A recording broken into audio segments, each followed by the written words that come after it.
Before we start, make sure to like, subscribe, and leave a comment with where and what time you're watching. That way, YouTube will keep showing you stories just like this one. Now let's begin. I've never talked about this publicly. I guess I always told myself it wasn't my story to tell. But the silence around what happened to Chris and Deshawn is starting to feel heavier than the truth. Whatever that truth even is. My name's Nate Larrabee. I was working dispatch for the Phoenix PD back in 2002, mostly overnight shifts. I wasn't some rookie fresh out of school either. I'd been doing it for 7 years by then. Knew most of the patrol units by voice before they even said their call signs. Chris Doyle and Deshawn Morris were both solid guys, young but steady. You don't always get that combo. The night they vanished, it was just past 2 a.m., midweek, slow as hell. That kind of quiet where you start thinking too much. I remember the call coming in. Just a standard welfare check on a tenant at the old Sandstone Motel off Jefferson. Place had been condemned, technically, but squatters still broke in. Everyone on night patrol hated that address. Too many corners, too much rot. I logged the dispatch, marked the unit assigned, and didn't think twice. Chris radioed in when they got on site. Unit 412, 1023 at Sandstone. Sounded normal, calm, routine. 10 minutes later, both of their cams went dark. At first, I thought maybe it was interference. That motel had always had bad reception. Lots of concrete and busted wiring, but then their mic stayed open. I could hear faint static, the occasional shuffle-like movement, but nothing intelligible. I kept calling back. Nothing. Dead air, except for that low crackle. Then suddenly, both radios just stopped. No click-off, no feedback, just silence. It was like they walked into a vacuum. I pinged their last GPS and notified the watch commander. Protocol kicked in fast. Within 30 minutes, we had 4 more units heading that way. They found the cruiser parked at the edge of the lot, engine off, both doors shut. Nothing looked forced. Chris's coffee was still in the holder, steam long gone, but the cup full. Deshawn's jacket was on the back seat, badge still pinned. Their body cams were never recovered, and their handhelds still powered on. One of them was even mid-transmission, like someone had pressed the talk button. But no one was speaking. No signs of struggle. No sign of them. It was like they'd stepped out for a second and just never came back. The search that night went on for hours. Dogs, choppers, every flashlight we had lit up that damn motel like it was the 4th of July. I was still at dispatch, monitoring the airwaves, logging timestamps, trying to keep things straight. But people were getting spooked. One officer, Rodriguez I think, came back pale as a ghost. Said the back hallway on the 2nd floor felt wrong. Like the air was too thick. Like something was watching from just outside his peripheral. He didn't say it out loud, not officially. But I heard him whisper it to his partner when they thought no one else was listening. That place wants to be left alone. The crime scene team went through every room. No blood, no struggle, no prints. Just filth and rot and broken furniture. One room had this massive black stain on the carpet that soaked through the floorboards. But it wasn't blood. The techs tested it 5 different ways. Closest guess was motor oil or mold, but it didn't smell like either. The weirdest part? No usable surveillance footage from any surrounding business. The diner next door, the gas station across the street, they all had cameras pointed toward the motel entrance. But the footage from around 2:15 to 2:45 a.m. was either corrupted or missing altogether, like it had been wiped clean. It said it looked like someone had overwritten the feeds, but there was no evidence of physical tampering. People started whispering theories.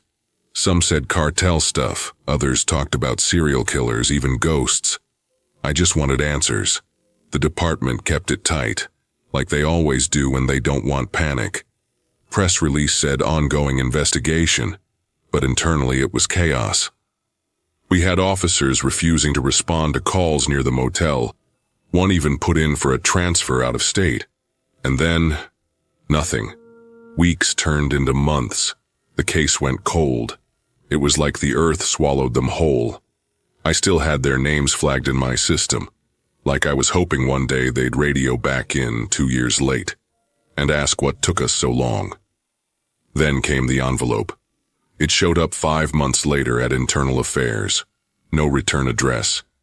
Just a plain manila envelope, sealed neat. Inside was Chris's police ID, the one he kept in his wallet. It was clean. I mean, weirdly clean. No smudges, no prints, not even from him. Like someone had scrubbed it with alcohol and gloves. There was a single note. I saw it with my own eyes when IA called me in, since I'd been the dispatcher on record that night. It said in perfectly neat block letters, "They asked the wrong questions." That was it. Nothing else. That message, "They asked the wrong questions," ate at me for weeks. I kept replaying that night in my head. Every word from the radio, every gap in static, every gut feeling I ignored. What questions? We'd responded to dozens of welfare checks at condemned buildings. What made this one different? Chris was the kind of guy who noticed little things, stuff others brushed off. Deshawn was sharper than people gave him credit for. Quiet, but sharp. If they saw something they shouldn't have, I can only guess it was inside that motel. Maybe someone was using it for something else. Something that required erasing them from the picture. That's the theory I landed on. Because the alternative? That something supernatural swallowed them up? That's the part I try not to think about. After that envelope, everything just stopped. No more evidence, no more leads. The department quietly archived the case. Both families got payouts from the city and a wall of silence in return. I tried to keep in touch with Chris's sister for a while, but she moved to Oregon.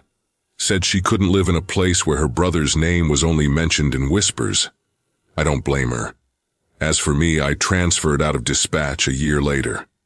Couldn't sit at that desk anymore, staring at the empty login IDs that still showed active for 2 guys no one had seen since.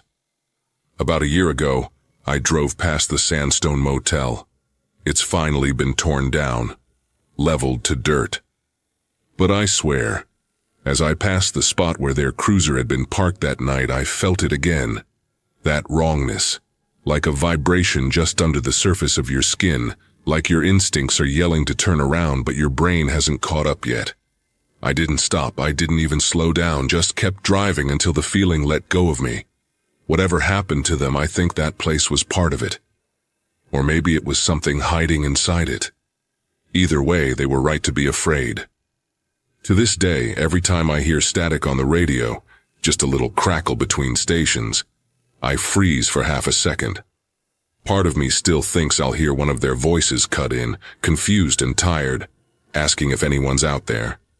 And if that day ever comes, I don't even know what I'll say back. I was with the West Virginia State Police back in the mid-90s, stationed near Summersville. It was mostly quiet work, lots of back roads, small-town disputes, maybe a drunk driver on the weekends. I'd been on the force for about 6 years at the time, still young enough to enjoy the night shifts and the long stretches of silence between radio calls. This happened in the fall of '94. I remember because the leaves were just turning, and the days had that kind of stillness you only get in the mountains before winter. That night, I was scheduled for patrol along Route 19, a long rural stretch that cuts through miles of forest and forgotten towns. It was just past 11 p.m. when the call came in about a possible stolen sedan headed northbound near Birch River. A gray '88 Oldsmobile, plates reported missing out of Charleston. I was about 10 miles south of there and figured I'd try to intercept. I remember the roads were nearly empty. Just me, the hum of the engine, and static on the radio. When I finally spotted the car, it was cruising well under the speed limit. No erratic movements, nothing suspicious except it matched the description to the letter. I tailed it quietly for maybe a mile before hitting the lights. It didn't run, just slowed down, pulled over near a wide shoulder that edged into the woods. Easy. Too easy, maybe. I radioed in the stop and gave dispatch the plate number. The dashboard camera was running like always. We had just started using those bulky VHS-based models back then. I approached on foot, flashlight in my left, hand near my holster. Inside, I could see a figure in the driver's seat, just one. Couldn't make out details. The windows were tinted and slightly fogged from the inside, which was odd given the temperature that night. As I got closer, I felt something strange, like the air had thickened. Not cold, not warm, just off. I can't really explain it. My boots crunched over the gravel, but it sounded distant somehow, like I was underwater. And then, this part still makes my skin crawl. I blinked and the car was empty, no sound, no movement, door shut, engine idling. Just empty. I stepped up to the driver's side and looked in. Nothing. No one in the back either. I circled around, opened the door slowly, expecting maybe someone had ducked down or slid across the seat. Nothing. The keys were still in the ignition, headlights on, radio dead. I remember my throat going dry, and I instinctively reached for my radio, but all I got was a high-pitched whine like the mic was jammed. I stepped back, tried the passenger side, popped the trunk. Again, nothing. Just an old stained floor mat and the smell of burnt rubber. I went back to the cruiser to call it in manually, but even the car radio was dead. Just static and bursts of interference like someone was jamming the signal. That's when I noticed something even stranger. The silence. Not just the kind you get late at night on a highway, but a complete absence of sound. No wind, no bugs, no engine noise. It was like the world had been muted. I stood there for what felt like 10 minutes, just listening to the dead air, waiting for something, anything, to break it. Eventually, the radio crackled back to life on its own, like nothing had happened. I reported the vehicle as abandoned and requested backup, though I didn't know what the hell I was even describing. I didn't mention that I'd seen someone in the car seconds before they vanished. By the time another unit arrived, the Oldsmobile was already gone. I swear on my badge. I turned away for less than a minute, looked back, and it was no longer there. No engine noise, no lights, just gone. We checked for tire tracks, but the gravel made it hard to tell. It looked like the car had never been there. My dashcam footage should have caught everything, but when we reviewed it later, it froze at the exact moment I reached the rear of the car. The frame just locked there. No sound, no movement, until the tape cut off. We sent it to the techs in Charleston, but they said the footage was corrupted in a way they hadn't seen before, like it had been intentionally wiped or scrambled. The next morning, a local hunter named Dale Caldwell called in something odd. He said he'd been out near Gauley Mountain before sunrise and spotted a patrol car, one of ours, idling just off a game trail deep in the woods. He said the headlights were on, and it looked like someone was in the driver's seat, but when he got closer, the car just wasn't there anymore. Vanished, like it had been a mirage.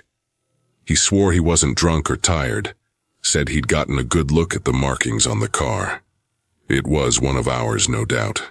We followed his directions, and sure enough, there were tire tracks leading into the tree line, but they circled in a wide loop and stopped dead in the middle of a clearing. No exit trail. No sign of movement. It was like the cruiser had been lifted off the ground. At that point, command started getting real nervous. They pulled the dash cam unit from my car and told me to take a few days off. Unofficially, I was being watched like I might have made the whole thing up, but I know what I saw. And more than that, what I felt. That night didn't feel like a bad call or a weird glitch. It felt like I had stepped into something I wasn't supposed to. I started having trouble sleeping after that.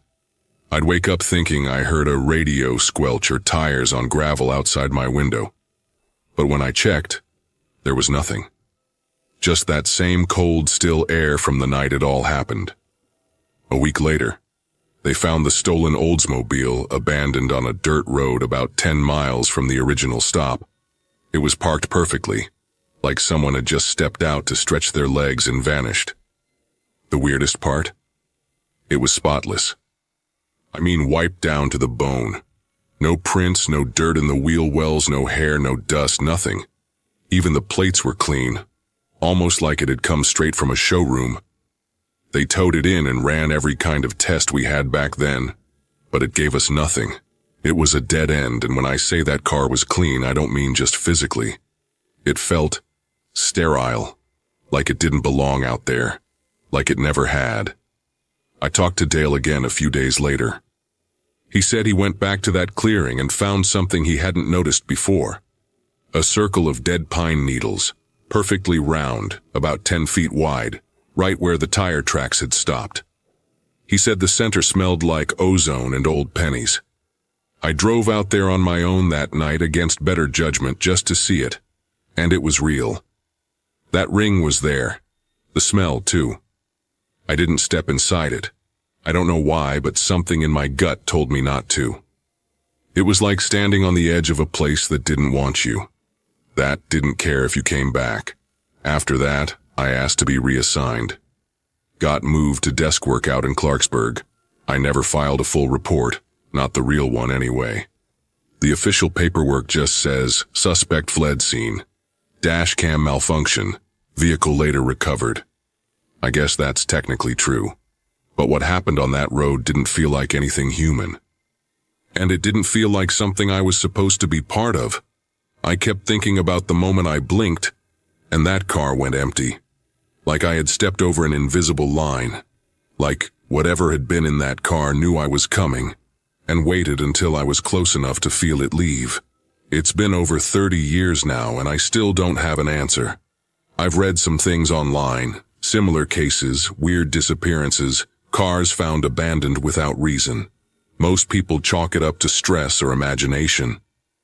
But when you felt it, that cut in the world, that moment where everything around you stops making sense, you know it's real. You know you were close to something that doesn't want to be seen, and maybe doesn't want you to leave. I never went back to that part of Route 19. Still won't drive it even today. Every once in a while when I'm flipping through the radio, I swear I catch a bit of that same static, just for a second. Then it's gone. Not sure why I'm finally deciding to share this, but something about turning 40 last month made me realize I've been carrying this way too long. I used to be a cop in Baltimore. Worked mostly in records and internal documentation.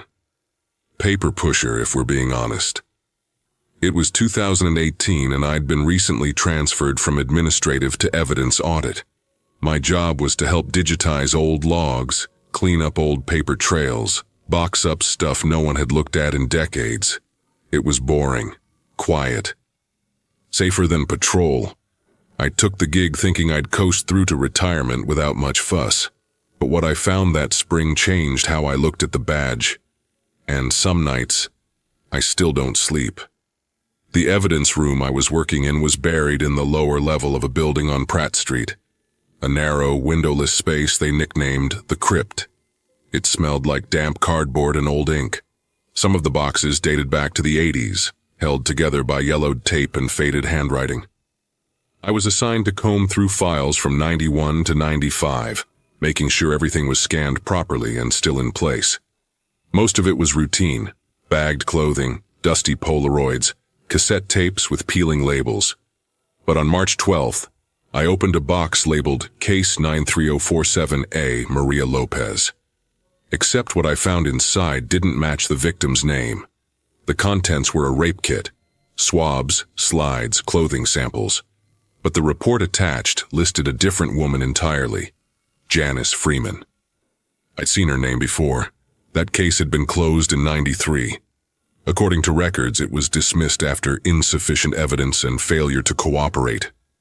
Thing is, Janice was listed as the suspect in this file, not the victim. And that kit, it hadn't even been tested despite being sealed and marked with a lab reference number that never appeared in the system. At first, I thought it was a clerical mistake. Someone shuffled papers, mixed boxes, whatever. But the further I looked, the worse it got. I ran the box number through the digital archive to check chain of custody. That's when I noticed something else. The case file for 93047A had been edited that same morning. A timestamp showed it had been accessed and altered at 7:14 a.m., a few hours before I even clocked in. No one had requested it. No access badge was recorded. I checked with IT, thinking maybe it was an automatic update or an error on the log, but they told me there was no record of anyone accessing that file. The last official access was in 2004. That's when I felt it, that crawling chill in my stomach. Something was wrong, and it wasn't just paperwork. I spent the rest of that day buried in old inventory sheets, trying to cross-reference anything that looked out of place. By mid-afternoon, I had flagged 6 more rape kits from the early 90s, all either misfiled, mislabeled, or tagged under completely unrelated cases. Some had no victim name. Others had been marked as evidence destroyed, even though the physical kits were still sitting there, untouched. The oddest part?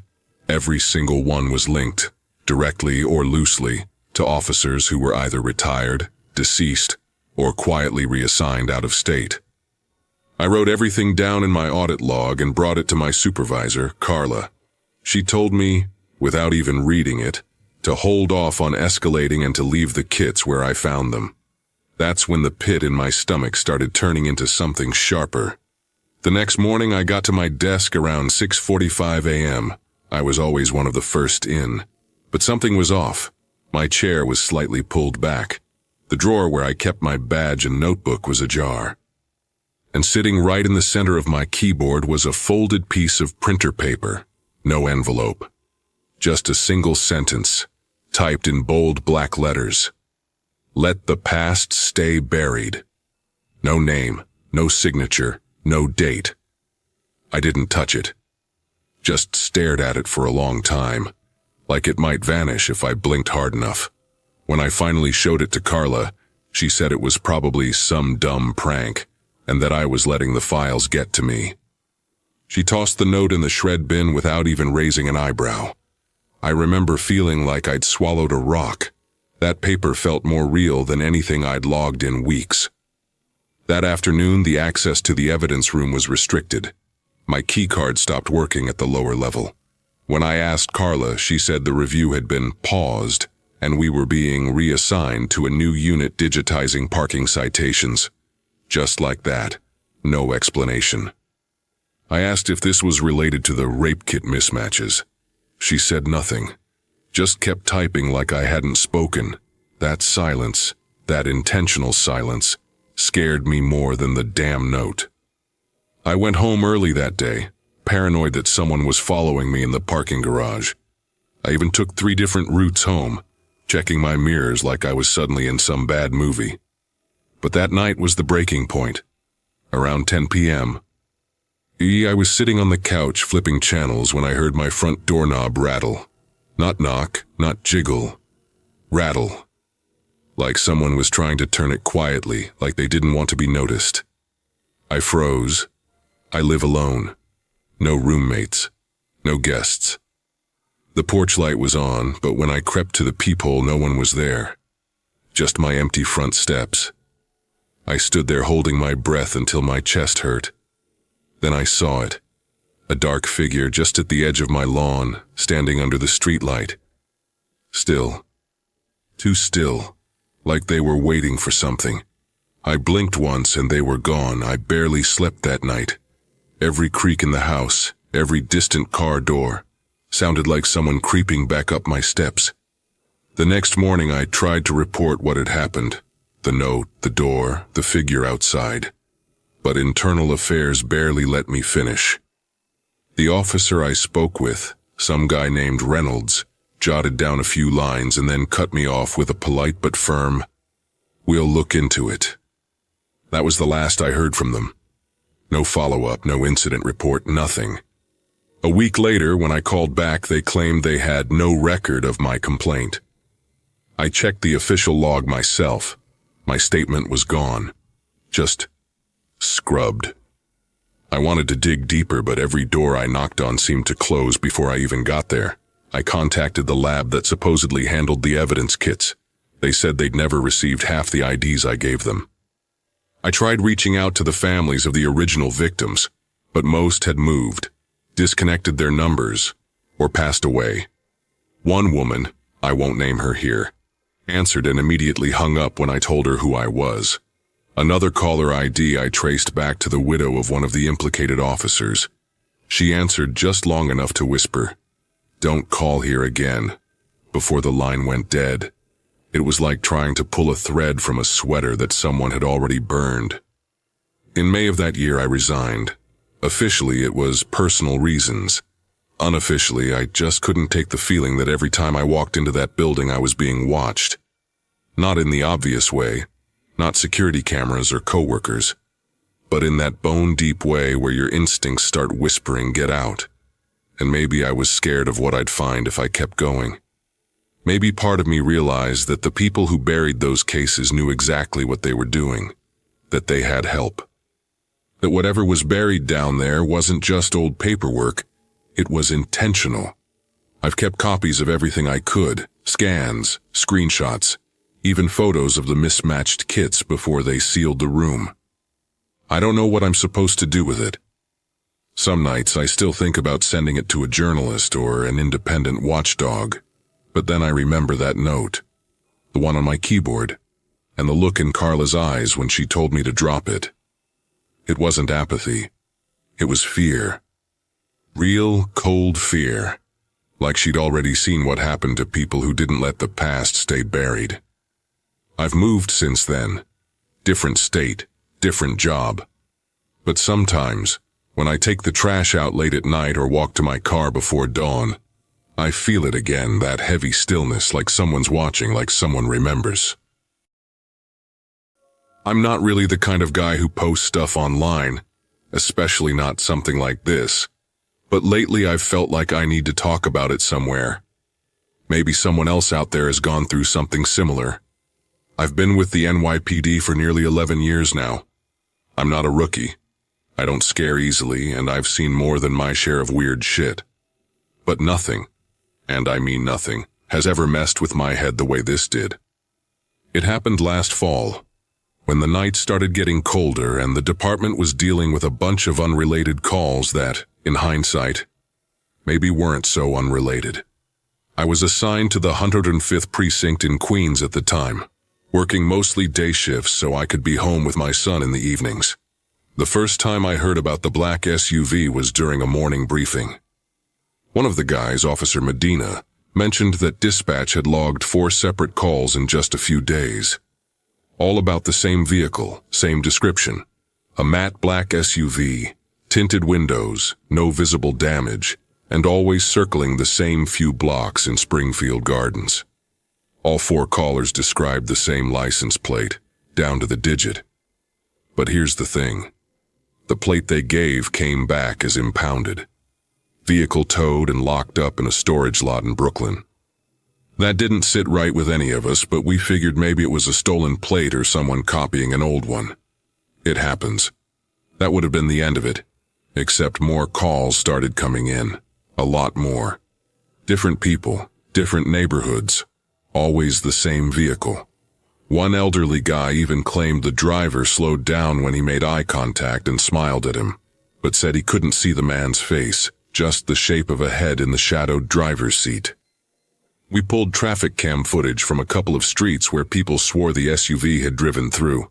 Nothing. Like literally nothing. It was as if the car didn't exist, but that's impossible. I mean, how do 5 different people describe the same car with the same plate in the same area, and it just doesn't show up? It started to feel like a joke, like maybe someone was screwing with us, but then something happened that made it personal. One night I was pulling into my driveway around 8:30, just after grabbing dinner for me and my kid. My street's quiet, real suburban, with those low amber streetlights that make everything look dim and kind of unreal at night. I noticed a vehicle parked about 2 houses down from mine. Black SUV, tinted windows, engine off, but you could see the silhouette of someone in the driver's seat. I froze. My kid, Noah, was still in the back seat of my car, and I just had this feeling like I was being watched. I didn't go inside right away. I stood there staring at that SUV and it didn't move. Didn't even flinch, just sat there. I called it in right away, just to be safe. I didn't want to make a scene in front of my kid, so I got Noah inside and told him to start his homework while I stepped back out. Within a few minutes, my buddy Chris from the precinct pulled up in his cruiser. By that time, the SUV was gone, just vanished. No sound, no lights, no sign it had even moved. Chris did a sweep around the block, but there was nothing to follow. We checked my doorbell cam, and here's the kicker. It caught me pulling into the driveway, caught Chris's cruiser arriving, but nothing between those moments. No SUV, not even the sound of a car leaving. It was like the street glitched for 10 minutes. The next few nights were quiet, but something had changed. I started noticing little things. Unlocked gates, a faint smell of engine grease near my back door. Noah's bedroom window left open even though I knew I'd shut it. I chalked it up to stress, to being overworked and maybe a little paranoid. But that only lasted a few days. Because then Medina came into work looking like hell. Eyes bloodshot, shirt wrinkled like he hadn't slept. He told us someone had been parked outside his apartment the night before, and when he stepped out with his flashlight, it was that same SUV, same plate. Except this time, he said, when he walked toward it, the headlights flicked on and it reversed down the entire block without making a sound. Try picturing that. Reverse lights on, tires turning, but no sound of an engine, no crunching gravel. Just motion, like a film played backward on mute. It was around that point we started digging deeper. A couple guys from tech pulled every available traffic cam shot they could from the neighborhoods where the sightings had happened. Dozens of cameras, different angles, nothing. Not a single frame with the SUV in it. One of the guys even joked that it was like the thing was made of smoke or only visible to the naked eye. But no one laughed. Not really. Because a week later, Officer Terrence Fields, who hadn't even been involved in the original calls, reported someone watching his daughter's school from across the street. The school's security guard said the vehicle had been parked there at least 2 hours. Same SUV. And again, no footage of it leaving. Just gone. That's when I started to feel the shift in the air, like this wasn't just a weird car. This was something else. Something playing with us. Because that Friday I got home to find a manila envelope on my porch. No name, no address. Inside, a printed photo of me and Noah, taken from behind a window. It was our living room. The angle was from inside the house, looking out at us on the couch. I still don't know how they got in. Nothing was broken, nothing was stolen. But after that, I started sleeping in short bursts with my service weapon on the nightstand and every curtain drawn. I tried going through official channels after that, but no one wanted to touch it. I brought the photo to my lieutenant, explained everything, SUV sightings, license plate, the envelope on my porch. And all I got was a half-hearted, "We'll look into it." It felt like no one wanted to be associated with the case anymore. Like the more we pushed, the more it pushed back. Chris, the guy who first responded to my call that night, told me off the record that someone from Internal Affairs had asked him if we'd been drinking on duty the night of the incident. I couldn't believe it. We were being gaslit by our own department. Medina even told me he'd gotten a call from an unknown number saying, "Let it go, officer. You're not supposed to see it." That shook him up bad. He transferred out of Queens the next week. The final straw came 2 days later. I was coming home after my shift and saw my front door open just a crack. Noah was supposed to be at his friend's house until dinner, so I knew he wasn't home yet. I drew my weapon and went in slow, every step creaking under me like the house itself didn't want me there. Nothing looked touched. Kitchen, bathroom, bedrooms, all just as I left them. But when I walked into Noah's room, I saw muddy footprints on the carpet. They didn't lead in or out, just a pair of prints near the center of the room. And taped to his closet door was a new photo. This time, it was just me, asleep in bed. Same grainy texture, same low light, like it was taken at 3 a.m. from the foot of the mattress. I took Noah and checked us into a hotel that night, No hesitation. I didn't even pack. I just grabbed our IDs, my badge, and my gun. I told the front desk not to put our names on the register, paid in cash, and sat in the room all night staring at the window. I didn't sleep. I didn't let Noah out of my sight. He kept asking if someone had broken in, and I just told him the lock was broken, but I think he knew better. He's not dumb. He's seen me calm through gunshots and car chases, and that night I couldn't stop pacing. I was terrified, not of whoever was out there, but of the feeling that we were being monitored, studied. Like someone was recording reactions, not just watching. And then, just like that, it stopped. The SUV stopped showing up. No more calls. No more envelopes. It was like someone flipped a switch and shut it all down. I went back home after 3 nights at the hotel and found everything untouched. Even the muddy prints in Noah's room were gone, like they'd never been there. I still don't know what it was, or what it wanted. None of us do. Medina never answered my calls after he moved, and Chris won't even talk about it anymore. I've checked that impound record a dozen times. Same license plate, same SUV, still locked in that Brooklyn lot. And yet, I saw it. We all did. So how the hell does a car that's been parked for a year watch you sleep from your driveway? I ended up filing an unofficial report just for my own sanity, stashed it in a locked drawer at home. It has copies of the photos, a timeline of the calls, even a list of the officers who mentioned seeing the SUV. Sometimes I think about turning it into something more, sending it to a journalist, or one of those fringe podcasts that dig into unsolved weirdness. But then I remember the voice on the phone telling Medina to let it go. I don't want that call. I've got a kid, a life. And if whatever that thing was wanted to mess with us, it could have done a lot worse. So maybe it got what it came for. Maybe we passed whatever test we were part of. What keeps me up, though, isn't the fear anymore. It's the question I can't shake. Why cops? Why our families? And why impersonate a car that doesn't exist? Every so often I'll find myself glancing out the window when the house is quiet.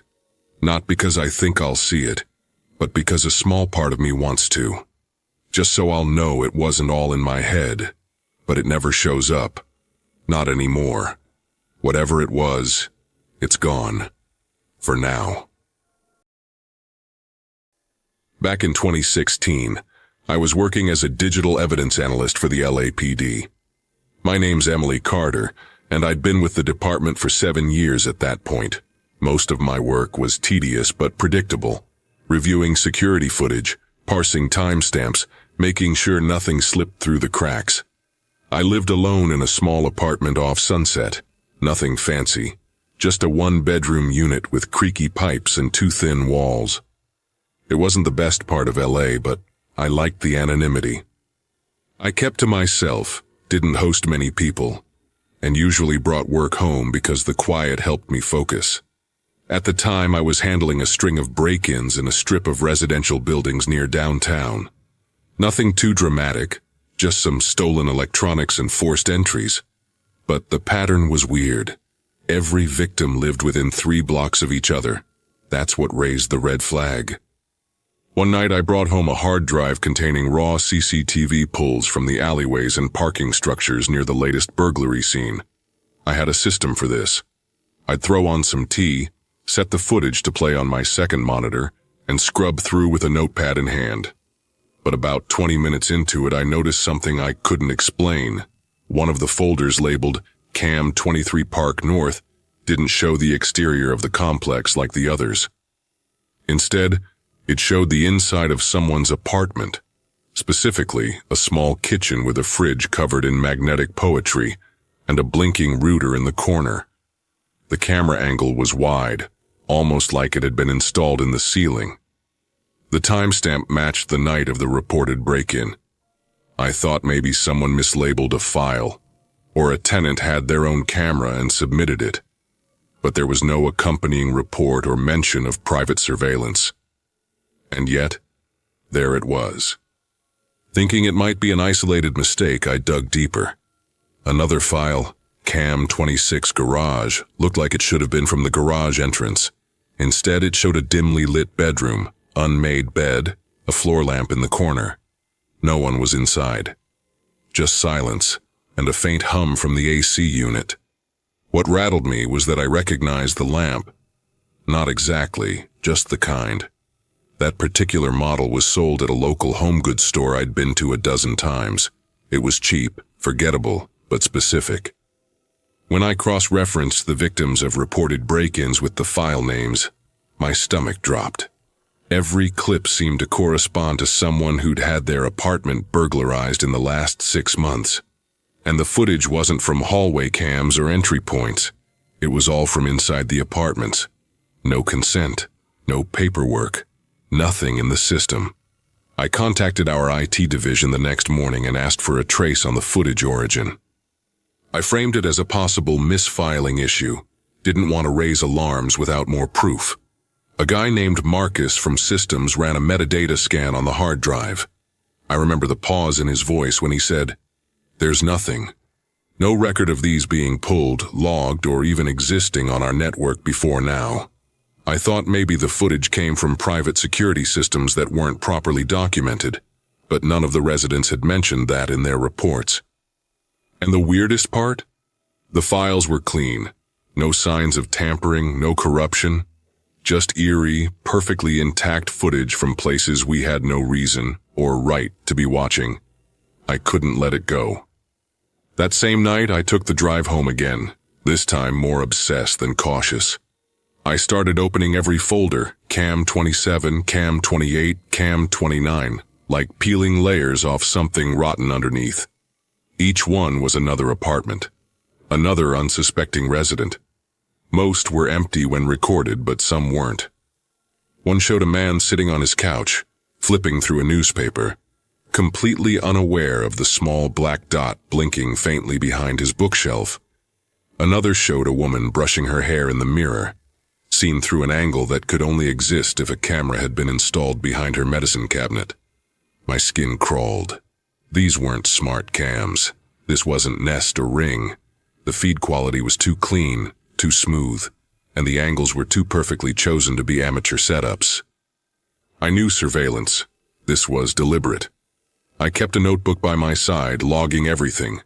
Time codes, decor I could match to case files, facial recognition hits, anything that could give me a lead. But around 1:30 a.m. I found something that made my breath catch.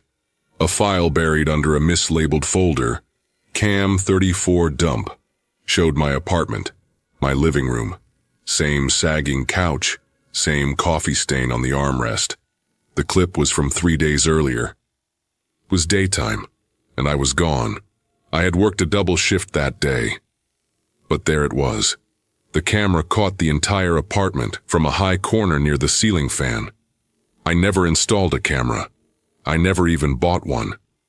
And the scariest part? The footage zoomed in slightly whenever someone walked past the couch, as if someone was controlling it manually. I froze. Then I stood up, looking around my own living room like I'd just walked into someone else's house. Every creak in the walls felt louder. I checked behind the vent, in the smoke detector, even under the table. Nothing. No wires, no lenses.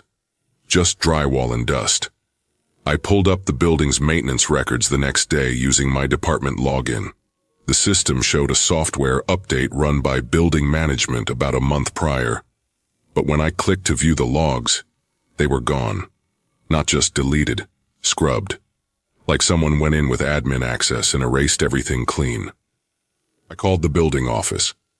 The front desk lady, Shannon, told me they had just updated their database and couldn't recover past logs.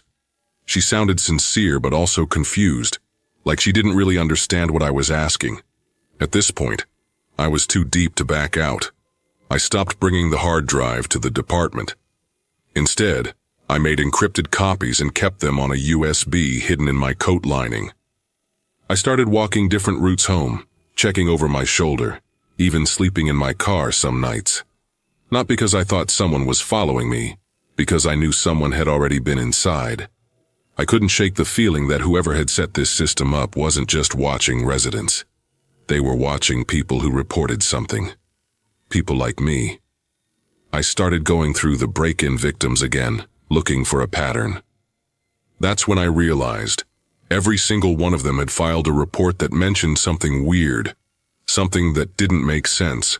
Misplaced objects, windows that were locked but found open, pets acting strange, subtle things, easy to dismiss. But now I saw it differently. One woman, Jennifer Hill, had mentioned in her statement that her cat stopped sleeping in the bedroom and would hiss at the corner of the room every night. Another guy, Theo Morales, said he woke up one morning and found all his silverware arranged in perfect rows on the kitchen floor. No signs of forced entry. And now that I thought about it, I'd had my own odd moment a few weeks earlier. I came home to find my door double-locked from the inside. I assumed I'd forgotten, maybe locked the bottom and the deadbolt without thinking, but that wasn't possible. You can't lock it like that unless you're inside. I'd laughed it off. I didn't laugh anymore. I filed an internal request to dig into the software updates performed in buildings connected to the reported burglaries. I masked it as a digital infrastructure audit to avoid drawing attention. The few records that weren't erased all pointed to the same third-party contractor, Delos SecureTech, a firm supposedly specializing in remote access maintenance. But they weren't listed in our vendor database. Their website was a single page with a broken contact form. No address, no support line. When I searched them in government systems, nothing came up, not even a tax ID. It was like they didn't exist. That's when I realized this wasn't just about a few hacked apartments. Someone had installed surveillance systems on purpose, under the guise of maintenance. And the police had no official record of it. The scariest part? I stopped getting alerts on my internal requests. Normally, even if something gets rejected, you get a system notification. I got nothing. My access to certain folders was revoked. My emails to Marcus in IT bounced back. When I called, the number was disconnected. I went by his office. Cleaned out. No forwarding address. I asked around, and someone said he'd put in a transfer request weeks ago, except I had just talked to him days earlier. That's when I pulled the plug. I unplugged everything in my apartment, Wi-Fi, smart TV, even the microwave, and left town for a few days, stayed in a motel under a fake name. I needed space to breathe, to think. I still don't know who was behind it, but after I came back, my apartment was different.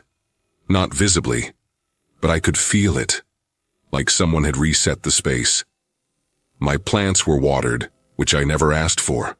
The rug I had kicked up near the door was laid flat. I checked every inch again. No hidden cams, no bugs.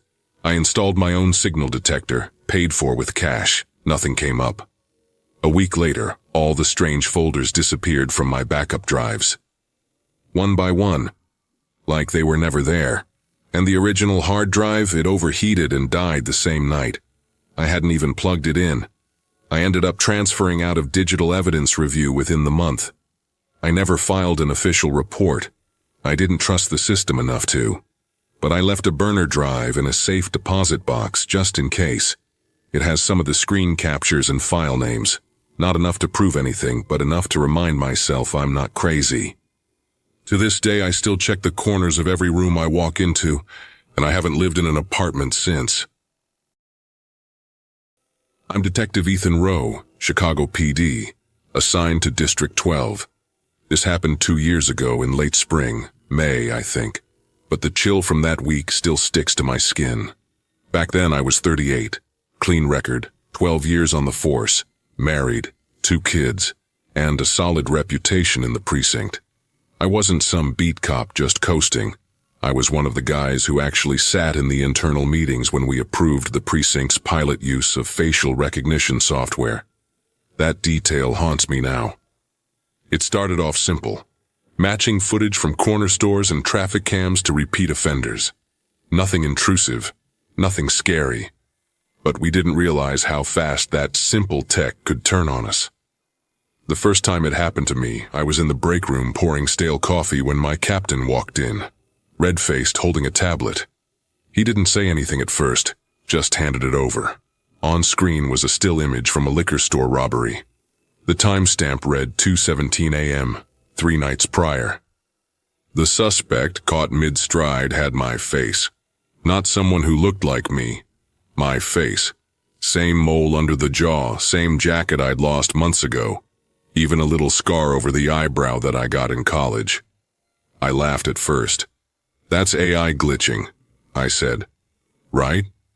Everyone knows these systems aren't perfect." But he wasn't laughing. And that's when I noticed something else. He wasn't asking. He was telling me to come into his office. That wasn't protocol for a joke. That day blurred into a series of rooms, IA, legal, some suit from the tech department. I must have told them 10 times I was at home that night, and I had the Nest Cam footage to prove it. Still, the AI flagged me. "Highly confident match," the report said. I wasn't the only one either. Another guy from patrol, Marcus Doyle, got pinged on an unrelated case. Same situation. Video footage, blurred. But the system matched him with 94% certainty to a mugging downtown. He was in Wisconsin with his wife that weekend, visiting her parents. At first, we all joked about it. Marcus even called himself the AI bandit. But that stopped when he got put on administrative leave while his case was reviewed. I stayed quiet after that. The next incident knocked the air out of the precinct. Officer Laura Henley, a solid, no-nonsense type who'd been with us for over 15 years, was flagged in 4 separate cases within 1 week. All different locations, different times, different suspects, but the same result. Her face, distorted in low res, showing up in footage from ATM cameras in convenience stores. Internal Affairs didn't have a choice. They pulled her badge and gun. But here's the thing. I'd spoken to Laura just hours before one of the robberies supposedly happened. We were both in the precinct finishing paperwork. I know she didn't do it. Everyone knew. But the system didn't care. It said what it said, and suddenly that was enough. Things spiraled fast. Within 2 weeks, 6 more officers were flagged.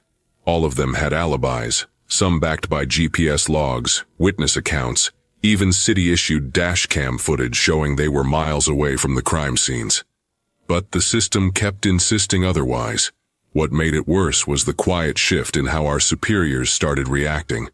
At first, they were on our side, defensive, skeptical. But then, after a memo from HQ, they started talking like lawyers. Words like pattern of misconduct and emerging behavioral flags started slipping into conversations. One by one, officers started getting reassigned to desk duty, pending inquiry. Nobody said it out loud, but the vibe was clear. We were being buried. I started digging, not officially, just for my own sanity.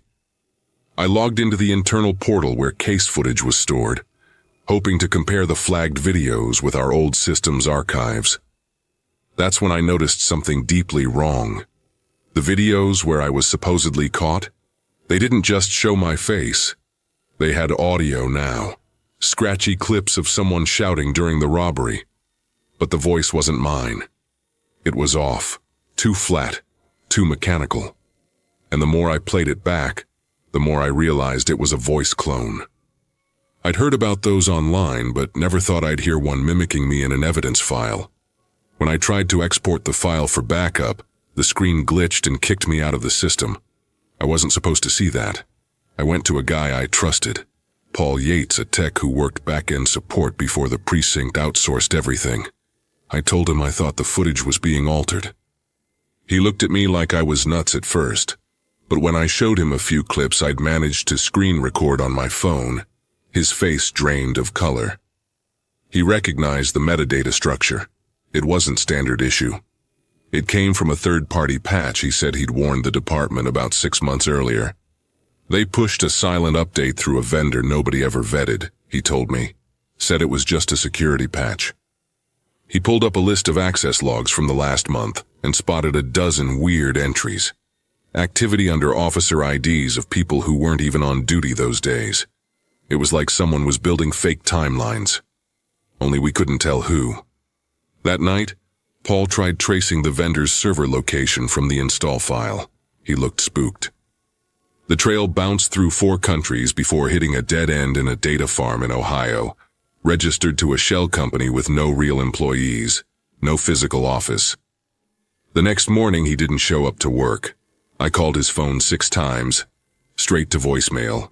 A day later his apartment was cleaned out. No sign of him, no forwarding address. The cops chalked it up to him quitting suddenly, but I knew better. I've seen people disappear before, but not like that.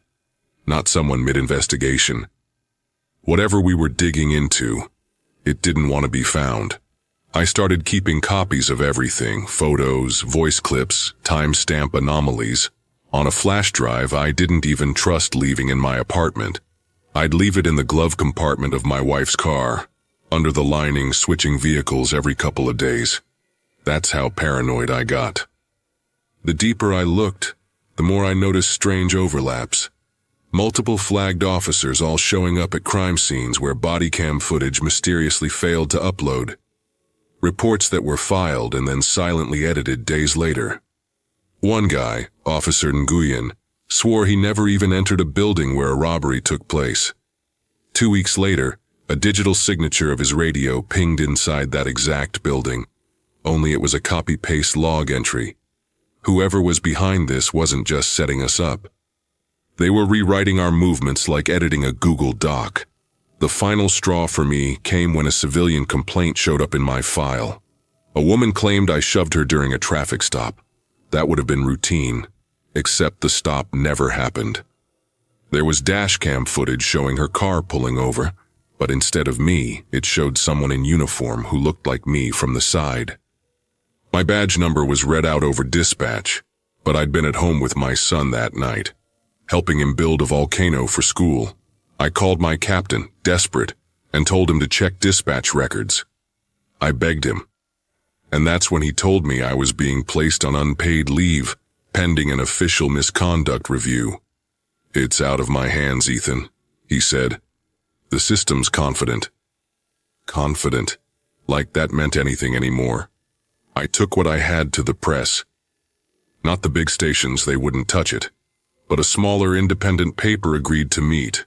I gave them everything. A week later, the story dropped.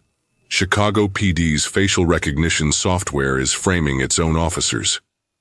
But by then, the vendor had already gone dark. Their website gone. Their LinkedIn wiped. Even the LLC registered to their address showed as dissolved. The city issued a vague statement about pausing the use of AI in active investigations, and quietly rolled back the program. Internal Affairs launched a full audit, but nothing came of it publicly. No arrests, no trace of who altered the system. Most of us never got our records cleared. We were just unassigned indefinitely. To this day, I don't know what the real goal was, if it was sabotage, a test, or something worse. But I still carry that drive with me. Not for leverage, not even for justice. Just so I know I'm not crazy. I've since left the force and now teach criminology at a community college outside Milwaukee. But I never touch smart cameras. I don't use biometric locks. And every now and then, I get this weird email ping. No sender, no subject, just a black box emoji. Happens once every few months. I delete it instantly. But yeah, that's why I don't trust smart anything anymore. Not when I've seen what confident systems are willing to erase to protect themselves. I'm not really the kind of guy who posts on forums like this, but something happened a few years ago that I've never been able to fully explain. And lately, I can't stop thinking about it. My name's Derek Morgan. Back in 2018, I was working the night shift with the St. Louis PD. I'd been on the force about 8 years by then, married, 2 kids, nothing unusual. I wasn't some burnout or rookie. I liked the job. It had structure. Night shifts weren't ideal for family life, but I managed. That summer, though, things started getting weird. Not just for me, for everyone on our shift. And for the first time in my career, I started getting scared of the people wearing the same badge as me. I remember the first time I noticed something off was with my partner, Vince Morales. He was one of those guys who always stayed sharp. Never drank more than 1 beer, worked out religiously, read case law for fun. But around mid-July, I started noticing little changes. He'd forget stuff.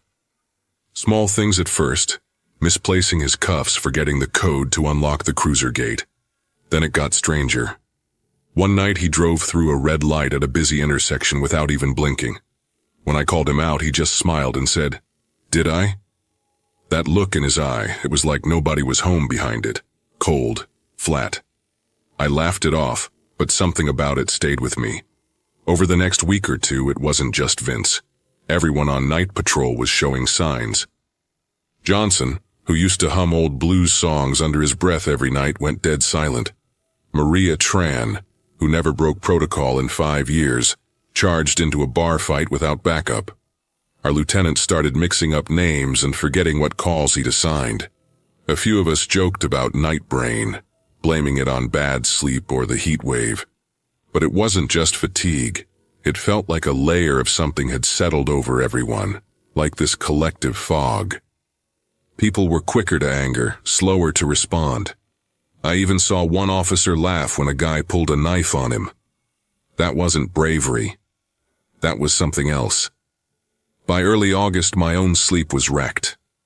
I'd lie awake until 4 or 5 in the morning, even after long shifts, with this weird ringing in my ears.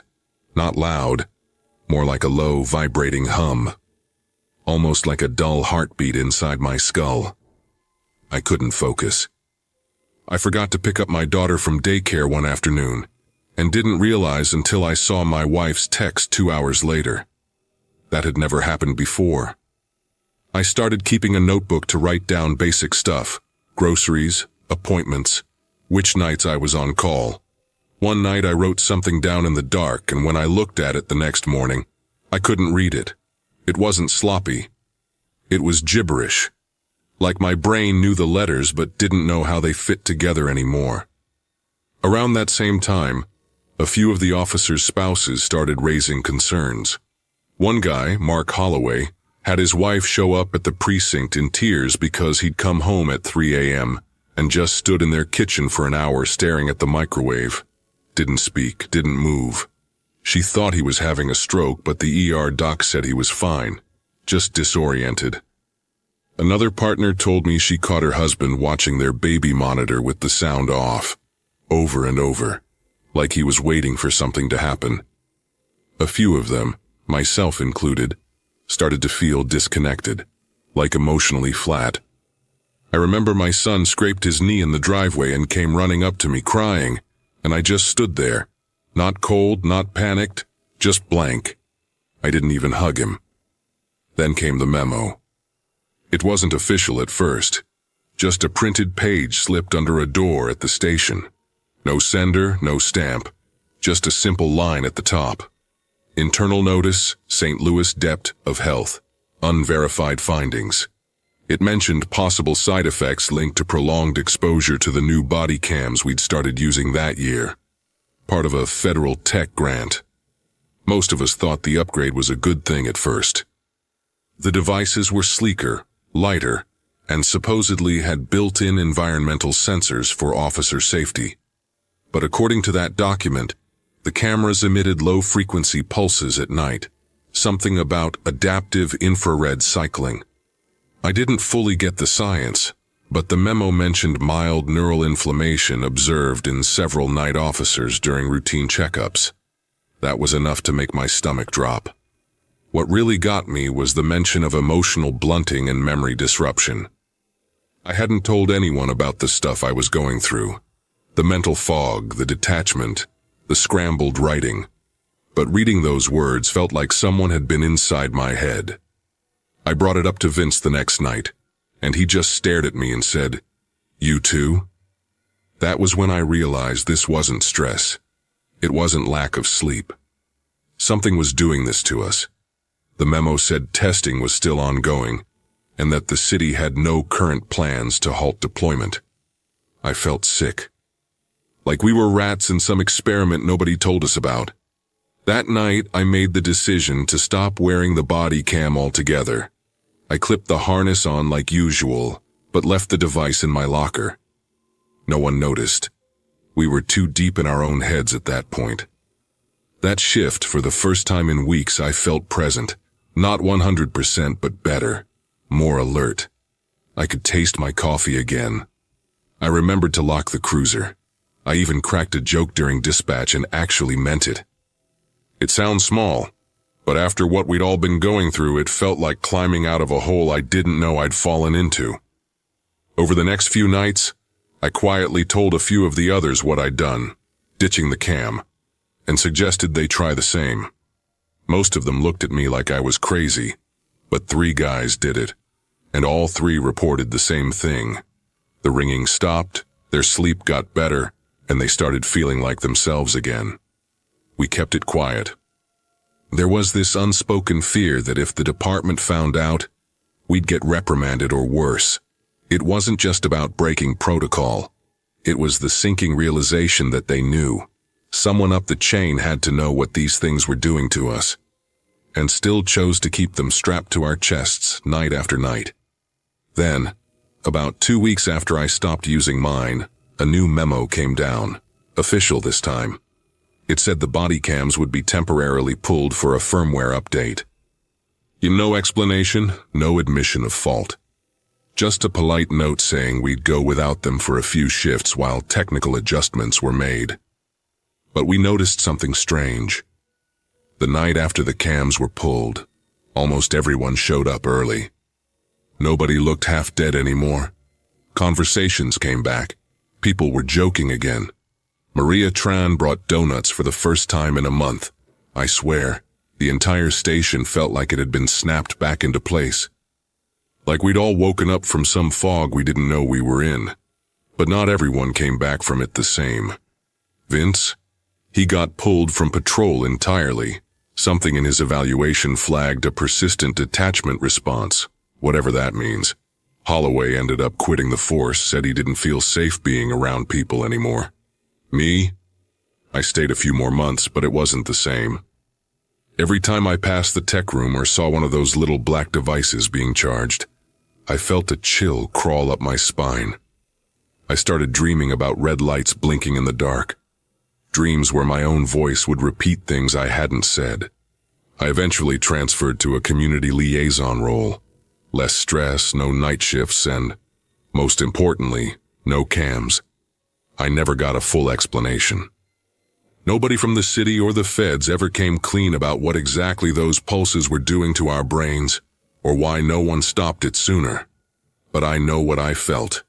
I know what I saw.